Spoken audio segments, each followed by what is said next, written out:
voices beyond palatable jazz club.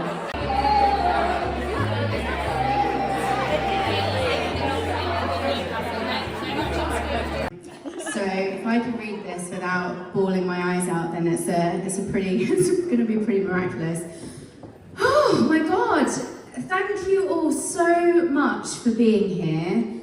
This is a really surreal moment because not only is this my whole lifelong dream to be a published author, which I would say officially will happen on Sunday, but Waterstones has already sent all the books out. So it's already happened. Thanks, Waterstones.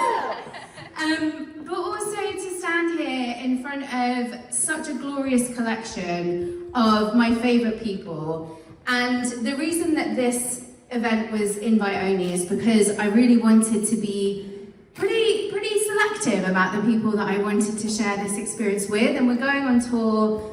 The riffraff can join for that. You know, inclusivity matters. But for today, it's about sharing this moment with people who really have inspired me. And the experience of writing this book, which if you told me a year ago, in 1 year you're going to be standing in front of a collection of your best friends, your family, your colleagues, your clients, the people who you've met through LinkedIn, who are now your best friends because you're a sado. And are not even remotely embarrassed about it.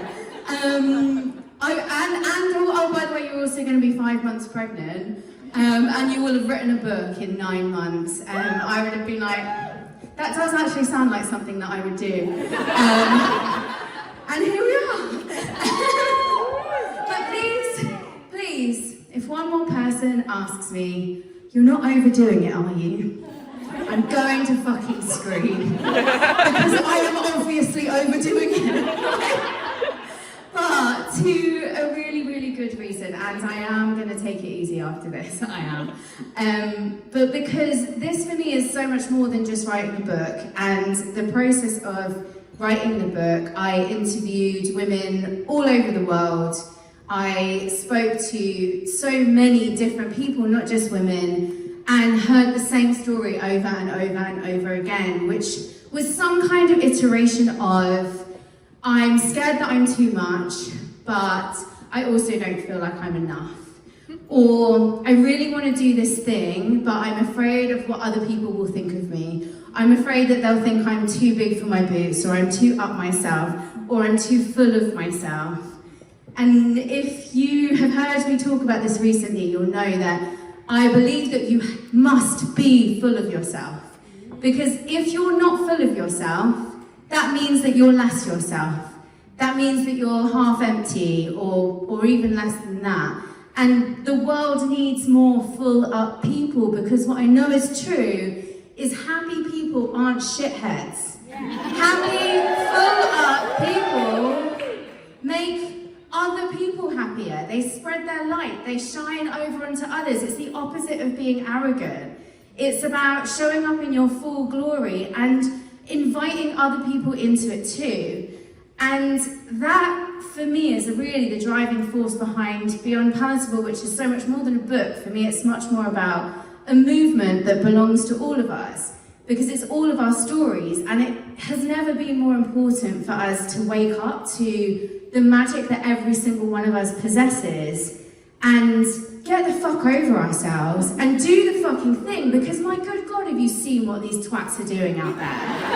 Like, come on. And the number one regret of the dying, the number one of men, women, and like the number one regret is living your life to somebody else's blueprint. And I really don't want that for us. I want us to get to the end of our lives and think that we have done it fully, by being full of ourselves. And that's the energy that's been driving me when I've definitely not been taking it easy. It's just a stupid question. So I'm going to read you an excerpt from the book. But I'm going to read you the ending. which is a really unusual thing to do. But don't worry, because it won't spoil anything. So, every revolution, every fundamental shift in consciousness, every awakening begins with a spark. Someone refusing to shrink their vision, values, dreams, muchness, vibrance, voice. Rosa Parks refused to give up her seat on a bus in Montgomery, Alabama in 1955, knowing full well what it would cost her. Her no carried the weight of generations and permitted others to do the same. She sparked the Montgomery bus boycott, which became a foundational moment in the US civil rights movement. Half a century earlier, Emmeline Pankhurst marched the streets of London, shouting for women's rights to vote. She was ridiculed, beaten, imprisoned, and force-fed, but she refused to give up. Her cry, deeds not words, shook the foundations of a society built to keep women obedient and sparked the suffragette movement, which won women the right to vote. She wasn't liked, but she was unstoppable. And decades later, on a dusty pitch in Kabul, Khalida Popal kicked a football and ignited another revolution. She and her friends played in secret while the Taliban tightened their grip, risking their lives for the simple joy of the game.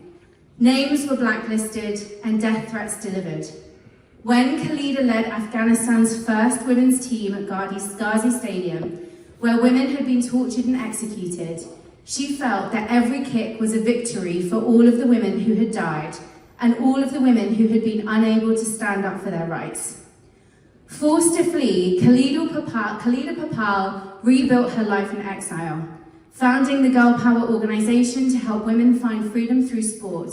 She is a spark of hope and empowerment for women in sports worldwide. Here are three women, generations apart, bound by the truth that the world changes when we refuse to stay small. This is the work we're doing here, not just for you and me, for all of us who've dimmed our light to survive and who've traded truth for fitting in.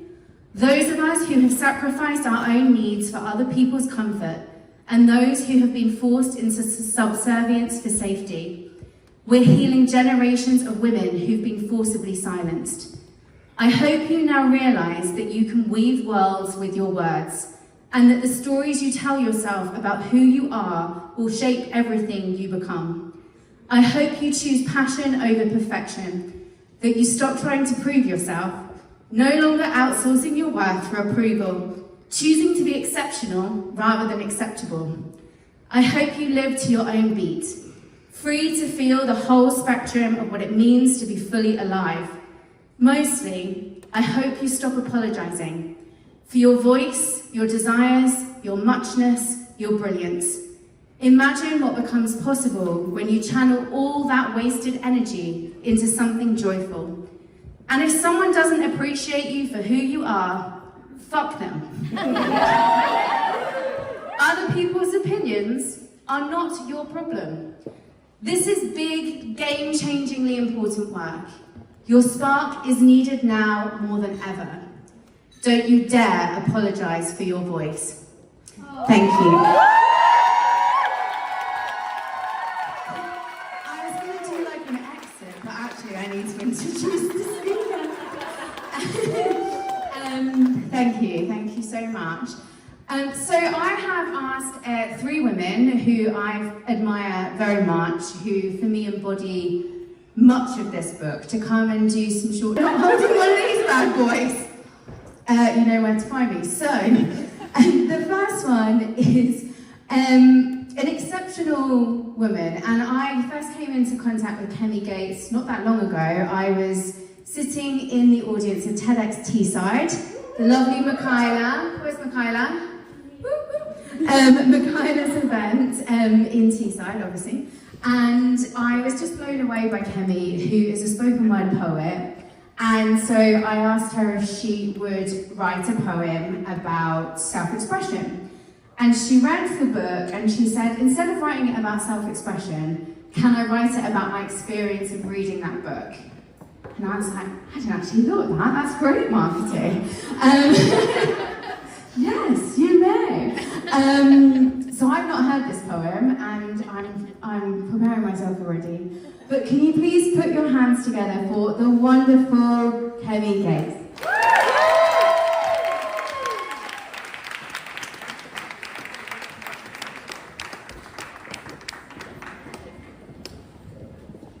Hello, how are we all doing tonight?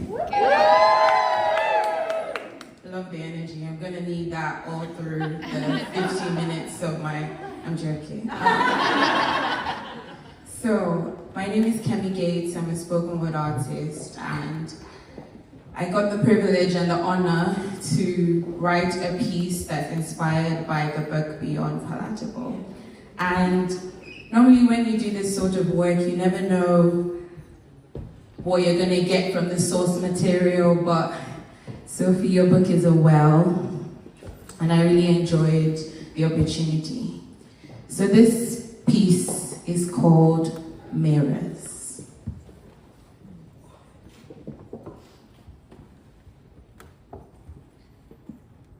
This book is a mirror for us all. Words she used as she concluded, but the same exact thought that kept racing through my head. This book is a mirror for us all. And I don't know about you, but I never really expected that. I mean, I'm the one meant to be reading the book. I didn't expect it to be reading me.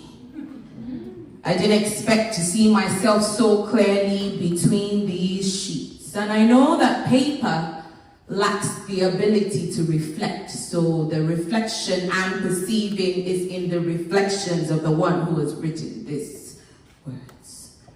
Now that's even more confusing.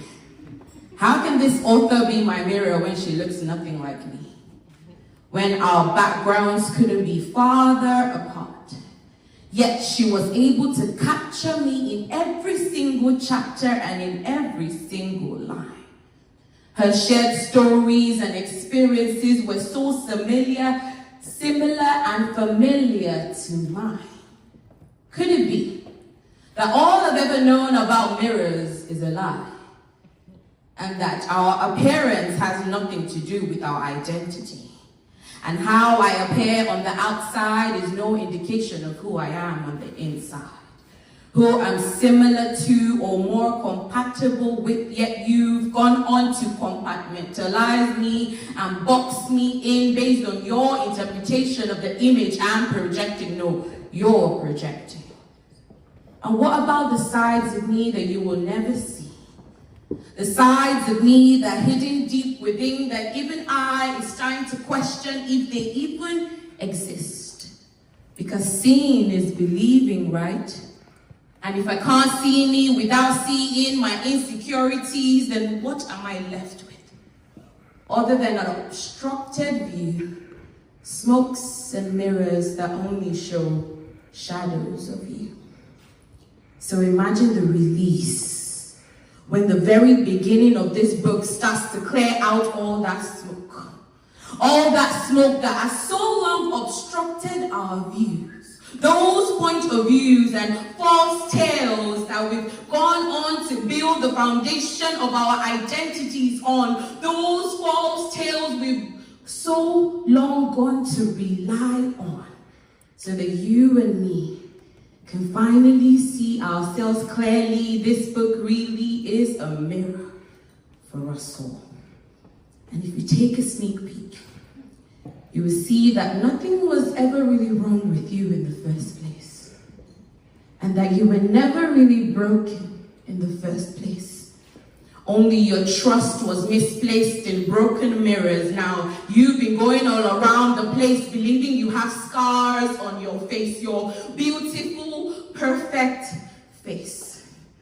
All that time you spent overcompensating, people-pleasing, trying to make up for this deformity with your hard-earned money, all that needless pain you bear, all that agony and despair, all that joy you've missed out on, trying to cover up weaknesses when there isn't even one. So when that pin drops, somewhere in about chapter 3, it really is going to hurt like a slap to your cheek. Like, have I really been going around my whole life believing I'm Scarface?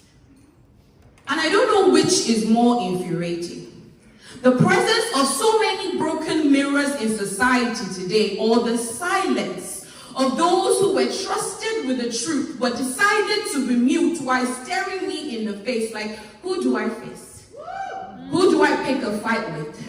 Is it with social media, the entertainment industry, mainstream TV, or is it capitalism? Yeah. Those ones who have profited off the insecurities they inflicted on me. Those ones making money by creating problems and then turning around to charge me for the fix. That do not mind trumping all over our emotions or icing us out of society while simultaneously creating dis-ease in the form of manufactured dis-eases and then conveniently discovering their vaccines. And this isn't even the half of it. Never mind the ones we contacted externally. How about the ones that have been transmitted internally?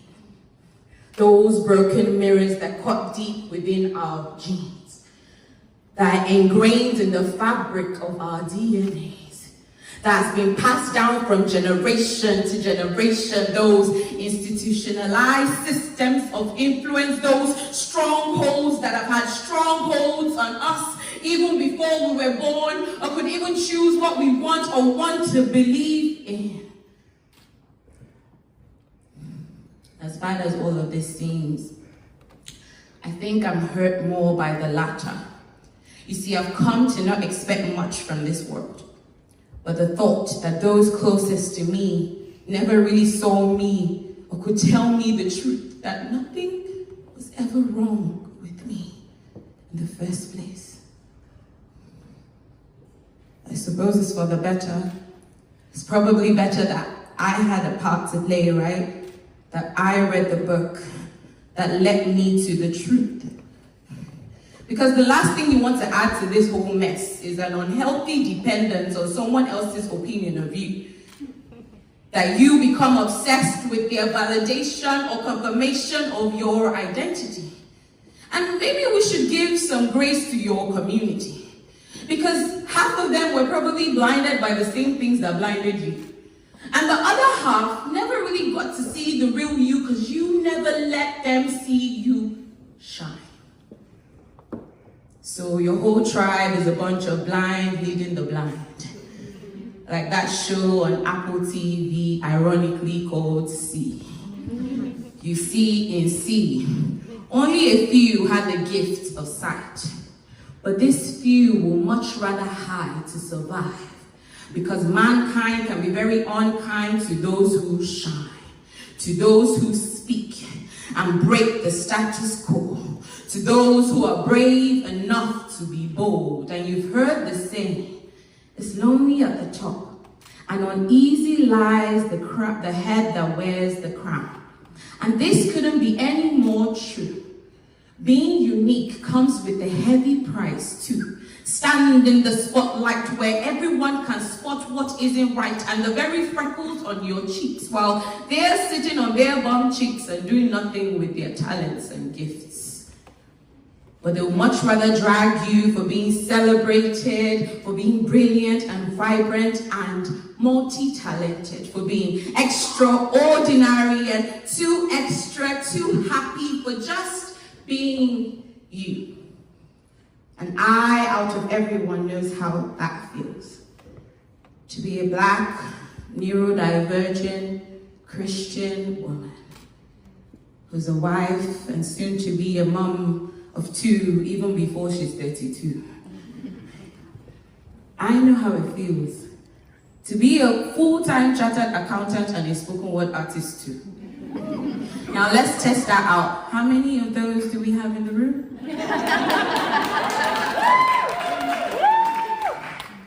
Always too creative for the finance rooms and too organized for the creative rooms. The first one in her friendship group to be married with kids, and still have time to battle and survive baby loss between pregnancies. While my sister tells me about how she met a cute guy in Starbucks last week. To be a black woman living in the Northeast, to be the firstborn, I know what it cost when people would only pick and choose parts of you, but never the whole of you, at least not at once. Inevitably kicking the rest of you out of the door. But is it really an invitation if I can only show up as less of me before you let me in? I know what it means to be different. I know what it costs. I know how lonely it can be. I know how badly it hurts. But what if I told you that there's a solution to this isolation? And with 8 billion of us on this earth, no matter how different you are, you're probably not that different at all. You're just a goldfish swimming in the wrong pond, one that is probably too small for you. So you need to break free and break through so that you can find your people and so your people can find you. You know, one of the shocking things about this book for me is how it echoed one of my all-time favorite scriptures. Yeah, I know, like from the Bible. It's 2 Corinthians 3:16-17. And it reads, whenever someone turns to the Lord, the veil is taken away. For the Lord is spirit. And wherever the spirit of the Lord is, there is liberty. Unquote. And if I switch the Lord for the truth, then it reads, wherever the truth is, freedom lives, for you will know the truth, and the truth will set you free. But the truth is, your freedom can be triggering for a few, or the pew, depending on your point of view. Like, how dare she boldly proclaim her convictions and risk our discomforts? Well, as Sophie so beautifully puts it, our feelings are only feeding us information and data about what we believe on a particular thing. They're not meant to be strings that are pulling at us or compelling us to be puppets that act in a certain way. No, you aren't pre-programmed robots that must respond to stimuli in a particular way. No, that's AI and you're human. We get to choose what to give our energy to. Not to throw the baby out with the bathwater, to take what blesses and ignore what vexes. And honestly, I don't really mind if you're vexed or not. As long as I got to express my truest essence without switching codes or tones to attune to your preference. As long as I get to be unapologetically me. Because I cannot afford to let your emotions stop me from shining. At least not anymore. You see, I have a lot to prove. A huge debt that is due that little girl, very much like you, her mirror little girl, who would sing this old school hymn at the top of her voice, not caring if she was off key or could even carry a tune, not caring if she was palatable, let alone beyond it, not caring if she was awkward or random, but with too much joy, she would sing at the top of her voice, this little light of mine, I'm gonna let it shine. Oh, this little light of mine, I'm gonna let it shine. This little light of mine, I'm gonna let it shine, let it shine, let it shine, let it shine. I say, be so full of yourself that when they try to swallow, they choke.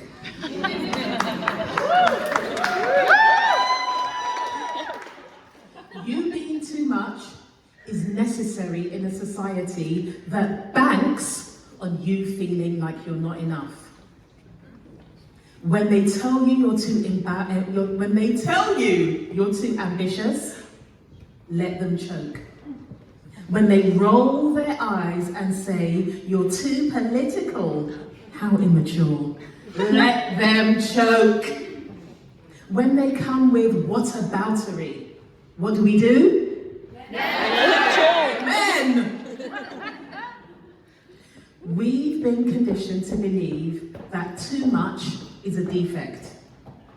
Like life should feel like two tight, skinny jeans ready to burst at the seams. We've been duped into outsourcing our majesty to people who are terrified of our light. Let them choke, let them choke, let them choke. Please. Did Sophie tell you she's starting a cult? This is the beginning, we're reading you in. Women have been vilified for daring to dream and having the audacity to bring those dreams to light. Harriet Tubman, why can't I read? Emmeline Pankhurst, Maya Angelou, Grace Jones, Gloria Steinem, Octavia Butler, and Angela Davies, Sophie Lee, Michaela Reaney, Yinka Erola, Laura Brunton, Tammy Thomas. The list goes on. Normal women with a dream, a stance, a stand. It's time for anarchy. Anarchy. Hello. Anarchy. The state of disorder due to the absence or non-recognition of authority or other controlling systems. One more time, because I butchered that a bit. Anarchy. The state of disorder due to the absence or non-recognition of authority or other controlling systems. And for women, that means for you to be the youest you can be. You in your full radiance, breathing out, no more pulling your tummy in, letting yourself, you know it, free up the belly. Don't listen to those 80s mums that were always telling us to pull our tummies in. Let it out. Let yourself expand. You were never meant to be easy to swallow. You were meant to be a reckoning. With Beyond Palatable, Sophie Lee hasn't just written a book. She is staging a cultural intervention. This body of work is a bat signal for the women who are ready to cause the best type of trouble and make sure they are resourced while doing it. This is for women who are ready to let go of good girl behavior so they can make bold woman moves. Creating a new present and paving the way for a new future where women showing up and showing off is celebrated. Look around the world. You are needed in your full glory. No half-assing. 2 juicy cheeks, please. If you're speaking up disrupts their normal.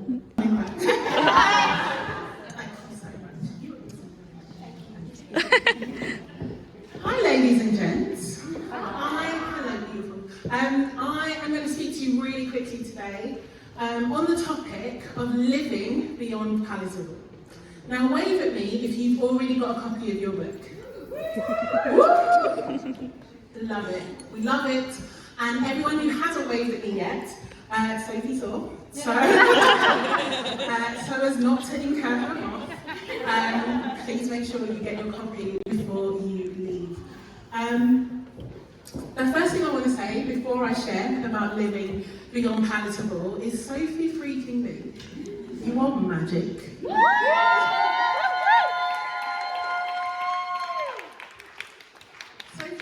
this running joke.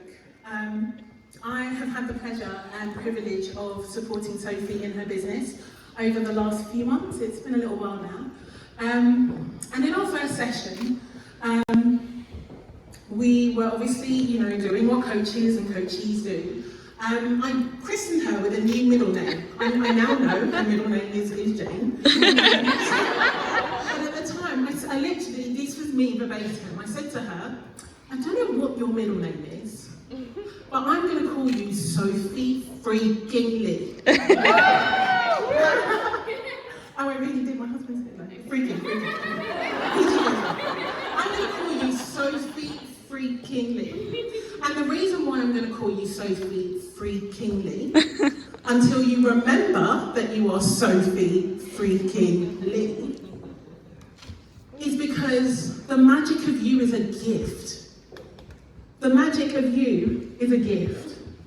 And I say it to you, and I'm so honoured to be able to stand on this stage and say it to you today.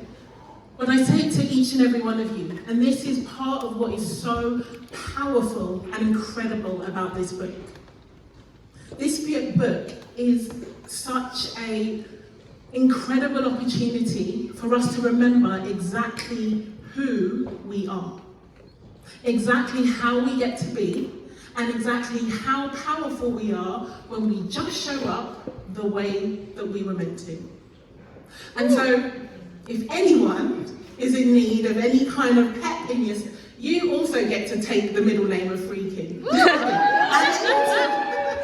And in between your first name and your surname, it does wonders. And so the reason why I want to talk to you about living beyond palatable, because we have an incredible manifesto in this book. It is such a well-written book. I'm an introvert, so being in a library is my happy place. And growing up, books were my friends, like way more than people ever were. And Sophie has given us such a powerful insight into some incredible concepts. But the problem is, most books, A, they don't get read, and B, they don't get used. And so what I wanted to share in the little time I have today was how to actually live this book. There's a fierce and echoing clarity at the heart of them all. Being palatable is a route away from joy. And number two is that shrinking to fit into a box not made for you will never lead to a full life. Isn't it a beautiful thing that somebody would take the time to remind us of just how important it is to go beyond palatable? Sophie shows us how to go beyond palatable, and I 1000% want us to stay there and live there. I want us to